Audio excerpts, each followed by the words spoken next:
कक्षा 12वीं गणित एनसीईआरटी प्रश्नावली 1.1। पहला प्रश्न है इसका कि निर्धारित कीजिए कि क्या निम्नलिखित संबंधों में से प्रत्येक स्वतुल्य, सममित तथा संक्रामक है। अपन हो जितने भी क्वेश्चन दिए हैं, यह है प्रश्न कि निर्धारित कीजिए कि क्या निम्नलिखित संबंधों में से प्रत्येक स्वतुल्य, सममित तथा संक्रामक है। ये पांचों क्वेश्चन में हमको ये बताना है कि कौन कौन से संबंध स्वतुल्य, सममित तथा संक्रामक है।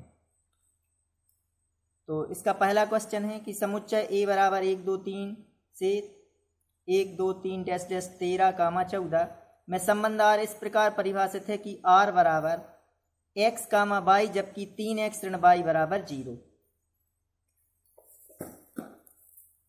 तो ये क्वेश्चन है पहला कि समुच्चय A बराबर 1 2 3 से 13, 14 यानी 1 2 3 4 5 6 7 8 9 10 11 12 13 14 ये समुच्चय A में ये इसके अवयव हैं। में संबंध R इस प्रकार परिभाषित है कि R बराबर x, y जबकि 3x ऋण y बराबर 0।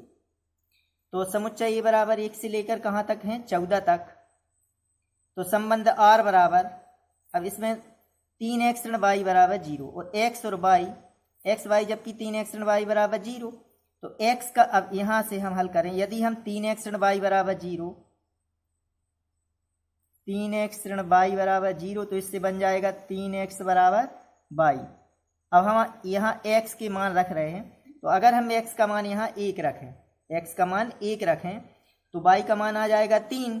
तो x का मान 1 तो y का मान 3। अगर हम x का मान यहाँ 2 रखें तो y का मान आ जाएगा 3 दूनी 6। अगर हम 3 रखें तो 3 त्रिका y का मान आएगा यहाँ 9। अगर हम यहाँ 4 रखें तो y का मान आएगा 12, 4 त्रि 12। यदि हम x का मान 5 रखें, अगर x का मान 5 रख रहे तो y का मान कितना आ जाएगा? 15, जो कि समुच्चय में नहीं है। इसलिए 5, 15 यह मान्य नहीं है, क्योंकि हमें समुच्चय A के अवयव लेने हैं। तो रिलेशन में, संबंध में कौन कौन से युग्म बनी? 1, 3, 2, 6, 3, 9 और 4, 12। अब अपन ने पहला संबंध अपन चेक करना है, क्या यह संबंध स्वतुल्य संबंध है। तो स्वतुल्य की क्या शर्त है कि यदि समुच्चय में जितने भी अवयव हैं, यानी 1 2 3 4 5 6 7 8 9 10 11 12 13 14 तक, तो प्रत्येक का हमें, प्रत्येक अगर 1 है तो 1, 1 चाहने, 2 है तो 2, 2 रिलेशन में चाहने, 3 है तो 3, 3 चाहने रिलेशन में, यानी कहाँ तक कि 4, 4 5, 5 यानी डैश डैश 14, 14 जी प्रत्येक हमें संबंध R में चाहिए। तो देखो यहाँ पे है 1, तो क्या 1, 1 है इसमें? जब 1, 1 ही नहीं है तो फिर हमको 2, 2 भी चाहने, 3, 3 भी, यानी पूरे 1, 1 से लेके हमें 14, 14 तक चाहिए। अगर ये पूरे युग्म रिलेशन में होते, संबंध में होते, तब यह संबंध क्या हो जाता है? एक स्वतुल्य संबंध हो जाता। लेकिन हमने पहला अवयव यहाँ 1 देखा, समुच्चय में 1 है लेकिन संबंध में 1, 1 ही नहीं है, तो बाकी के चेक करने की कोई ज़रूरत नहीं है। तो अपन इसमें लिख सकते हैं, इसकी हमने परिभाषा लिखी है कि स्वतुल्य संबंध कि all A belongs to A, तब A, A belongs to R। जितने भी अवयव A में हैं, A है तो A, A चाहने, B है तो B, B चाहने, यानी यहाँ A है यानी 1 से लेके 14 तक है, तो 1, 1 2, 2 3, 3 डैश डैश 14, 14 तक हमें काय में चाहिए थे? रिलेशन में, जो कि नहीं है। तो जब पहला ही देखा हमने कि यहाँ 1 है और 1, 1 ही नहीं मिल रहा अपन हो रिलेशन में, इसलिए यह संबंध स्वतुल्य नहीं है। तो चूंकि अपन को ये परिभाषा लिख दी। लिखना कैसा है कि चूंकि 1 बिलोंग्स टू A, यानी 1 बिलोंग कर रहा है में A में, समुच्चय A में, लेकिन 1, 1 नॉट बिलोंग्स टू R, यानी संबंध R में 1, 1 नहीं है। या इस प्रकार भी अपन बोल सकते हैं कि एक अवयव है A का, लेकिन 1, 1 अवयव नहीं है R का, इसलिए संबंध R स्वतुल्य संबंध नहीं है। अब 1 मिल जाते तो फिर 2, 2 3, 3 यानी पूरे प्रत्येक, यानी हमें 1, 1 से लेके 14, 14 तक चाहिए थे काय में? संबंध R में, तब यह संबंध क्या होता? स्वतुल्य संबंध।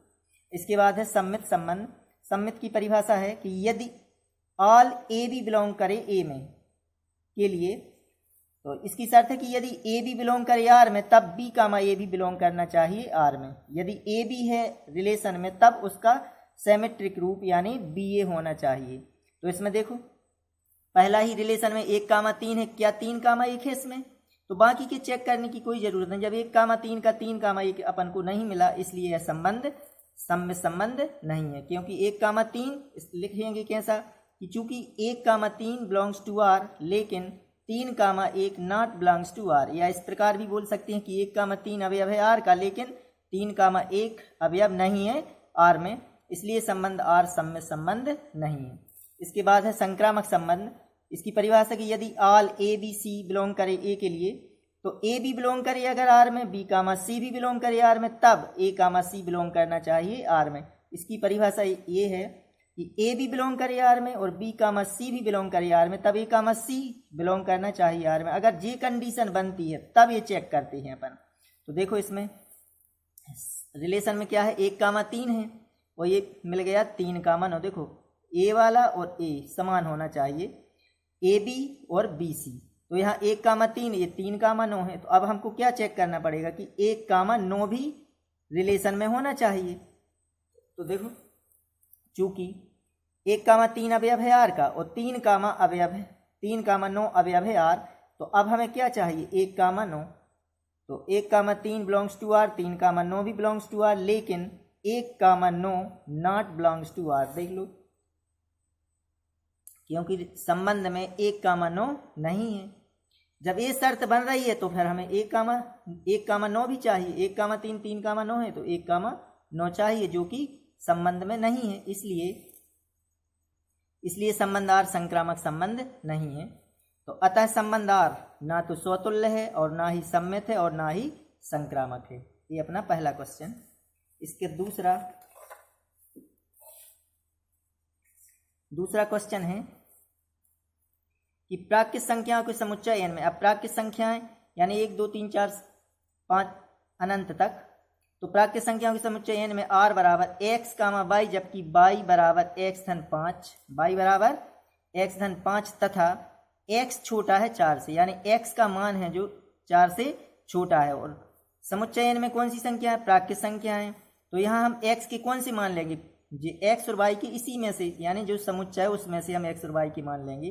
तो x छोटा है 4 से, इसका मतलब हम x का मान 1 2 3 तक रख सकते हैं, क्योंकि x छोटा है 4 से, तब हमें y के मान मिल जाएंगे। और x कामा y, x का मान पहले और y का मान बाद में रखेंगे। तो x का मान रखेंगे तो y का मान यहाँ से निकल आएगा। तो संबंध r बराबर देखो किस प्रकार बनाएंगे। अगर हम x का मान यहाँ 1 रखें, x के कहाँ तक रख सकते हैं मान, 1 2 और 3, क्योंकि x छोटा है 4 से। अब x का मान हम यहाँ 1 रखें, 1 रखेंगे तो y का मान कितना प्राप्त हो जाएगा, 6। तो 1,6 x और y में लिखना है हमें, ये योग में दिया है। तो x का मान 1 तो y का मान आ जाएगा 6। अब x का मान यहाँ 2 रखेंगे तो y का मान आ जाएगा 7, और x का मान अगर हम 3 रखेंगे यहाँ तो y का मान आ जाएगा 8। अब x का मान 4 तो इसलिए नहीं रख सकते क्योंकि x छोटा है 4 से। तो अपना संबंध अपन को क्या मिल गया, संबंध r बराबर 1,6 2,7 और 3,8। तो स्वतुल्य संबंध, इसकी परिभाषा लिख दी हमने कि ऑल ए बिलोंग्स टू, ए की जगह पे हमने एन इसलिए लिख दिया क्योंकि समुच्चय अपन ए से दर्शाते थे, यहाँ समुच्चय एन यानी प्राकृत संख्याओं का समुच्चय दिया है तो एन लिख दो यहाँ पर। तब ए कामा ए बिलोंग्स टू आर, यदि ए अवयव है एन का तब ए कामा ए अवयव होना चाहिए आर में। तो चूंकि एक अवयव है एन का, एक बिलोंग्स टू एन, लेकिन 1,1 बिलोंग्स टू आर है क्या, नहीं, क्योंकि 1 है तो 1,1 चाहिए, 2 है तो 2,2 चाहिए, 3 है तो 3, प्रत्येक तो ये तो एक भी पहला ही नहीं मिल रहा है तो फिर बाकी की चेक ही नहीं करनी। चूंकि एक अवयव है एन का लेकिन 1,1 अवयव नहीं है आर का, इसलिए संबंध आर स्वतुल्य संबंध नहीं है। सम्मित में क्या देखेंगे कि अगर 1,6 है तो 6,1 चाहिए, अगर ये मिल गया तो 2,7 है तो 7,2 चाहिए, 3,8 है तो 8,3 चाहिए सम्मित में। तो ये हमने पहले परिभाषा लिखी कि all A B belongs to N के लिए A B belongs to R तब B comma A belongs to R, यानी ए बी बिलोंग कर है अगर आर में तब B comma A B belong करना चाहिए आर में, यानी रिलेशन में। तो चूंकि 1,6 belongs to R, 1,6 belongs to R यानी 1,6 अवयव है आर का, लेकिन 6,1 है अवयव आर का, लेकिन 6,1 अवयव नहीं है आर का। 1,6 बिलोंग्स टू आर लेकिन 6 कामा 1 नॉट बिलोंग्स टू आर, इसलिए संबंध आर सम्मित संबंध नहीं है। मान लो ये हो 6 कामा 1 भी हो तो 2 कामा 7 को 7 कामा 2 देखते अपन। जब पहला ही नहीं मिल रहा तो बाकी देखने की कोई जरूरत नहीं है, इसलिए यह संबंध यह सम्मित संबंध नहीं है। संक्रामक संबंध देखें, और इसकी परिभाषा हमने ये परिभाषा लिख दी है कि ए बी सी बिलोंग कर रहे एन के लिए, यदि ए बी, इसकी शर्त है कि एक कंडीशन है कि यदि ए बी बिलोंग करे आर में, बी कामा सी भी बिलोंग करे आर में, तब ए कामा सी बिलोंग करना चाहिए आर में। अगर ये कंडीशन बनती है तब ये चेक करेंगे अपन। तो देखो 1 comma 6 belongs to R, 2 comma 7 belongs to R, 3 comma 8 belongs to R. इसकी ये कंडीशन ही नहीं बन रही कि A comma B belongs to R और बी कामा सी, इसका पहले का दूसरा और दूसरे का पहला मैच करना चाहिए, लेकिन ये तो मिल ही नहीं रहे हैं। जब ये कंडीशन नहीं बनेगी तो ये तो चेक करने की कोई ज़रूरत नहीं है। अगर कोई भी संबंध संक्रामक कब नहीं होगा कि ए बी हो बी सी हो लेकिन ए सी ना हो। जब ये ए बी और बी सी नहीं मिल रहा है हमें तो ए सी चेक करने की कोई ज़रूरत नहीं है, इसलिए यह संबंध क्या है, संक्रामक संबंध है। लेकिन अपनी एनसीईआरटी की पुस्तक में इसका आंसर एक गलत दिया है। तो इसमें देखो, चूंकि 1 comma 6 belongs to R, 2 comma 7 belongs to R, 3 comma 8 belongs to R, इसलिए संक्रामक संबंध की कोई शर्त ही नहीं बन रही है, इसलिए यह संबंध आर संक्रामक संबंध है। अतः संबंध आर स्वतुल्य एवं सम्मित नहीं है लेकिन संक्रामक है। ये आंसर हो गया।